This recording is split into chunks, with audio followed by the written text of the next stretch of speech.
تو یہ پہلی مثال بیان کی کہ مطلب اس کا سارا جو ہے مال اس نے جو خرچ کیا تو وہ ضائع ہو جاتا ہے, اس کی ویلیو نہیں کوئی رہتی. دوسری مثال کیا ہے کہ جو بندہ اللہ کے لیے خرچ کرتا ہے اس کی مثال ایسی ہے جیسا کہ باغ ہو. اب باغ میں کیا ہوتا ہے, فار ایگزامپل باغ میں اب ہلکی سی بھی بارش ہوتی ہے تو اس کو فائدہ ہوتا ہے. تو یہی مثال یہ ہے کہ جو لوگ اللہ کے لیے خرچ کرتے ہیں چاہے تھوڑا ہی کیوں نہ خرچ کریں ان کو بہت زیادہ فائدہ ملتا ہے. تیسری مثال کیا ہے, جو لوگ خرچ کرتے ہیں اس کے بعد احسان جتلاتے ہیں اور دوسروں کو دل آزاری دیتے ہیں, تکلیف دیتے ہیں.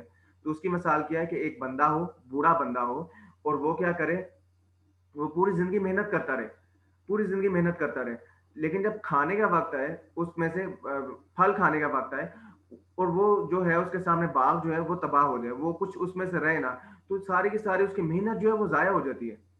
تو اور اس کے جو اپنے بچوں کے لیے اس نے تیار کیا ہوتا ہے سب کچھ, وہ بھی سارا ضائع ہو جاتا ہے. تو یہی مثال جو ہے مطلب احسان جتلانے کی ہے کہ جو انسان احسان جتلاتے ہیں وہ سارا کا سارا ضائع ہو جاتا ہے. بے شک ہمیں لگ رہا ہوتا ہے بہت کچھ بن رہا ہے مال وغیرہ. اچھا جی, 36واں رکو جو ہے, سوری 37 رکو, 37 رکو میں جو ہے پاکیزہ چیزوں کی خیرات کا حکم کیا گیا. اللہ تعالیٰ نے پاکیزہ چیزوں کی خیرات کرنی چاہیے. 38 رکو جو ہے, 38 رکو, اس میں اللہ تعالیٰ نے کیا بیان کیا, حرمت سود کے بارے میں اور مکروہ سے نرمی کا سلوک اس میں بیان کیا گیا. 39 رکو میں قرض کا لین دین کا حکم احکام ہے, اور 40ویں رکوع میں جو ہے اوور آل سورت کی پوری سمری بیان کی گئی ہے. تو یہ اوور آل الحمدللہ ہم نے پوری کی پوری سمری دیکھ لی ہے کہ سورہ بقرہ میں کتنے کتنے مضامین ڈسکس ہوئے ہیں. تو انشاءاللہ امید ہے کہ آپ لوگوں کو تھوڑی بہت پتہ لگ گیا ہوگا کہ اس میں کتنے مضامین ہیں اور کتنا کتنا اس میں مطلب کتنے کتنے ٹاپکس ہم لوگ ایکسپلور کر سکتے ہیں. تو یہی مقصد ہے انشاءاللہ. جیسے جیسے ہم لوگ پڑھیں گے ساتھ ساتھ تو ہم لوگ ایک ایک ٹاپک کو بہت ڈیٹیل میں ڈسکس کریں گے, اور انشاءاللہ یہ بھی کوشش کریں گے کہ سب کو ایک ایک لفظ ایک ایک چیز سمجھ آئے, اور ساتھ ساتھ مل کر چلیں گے.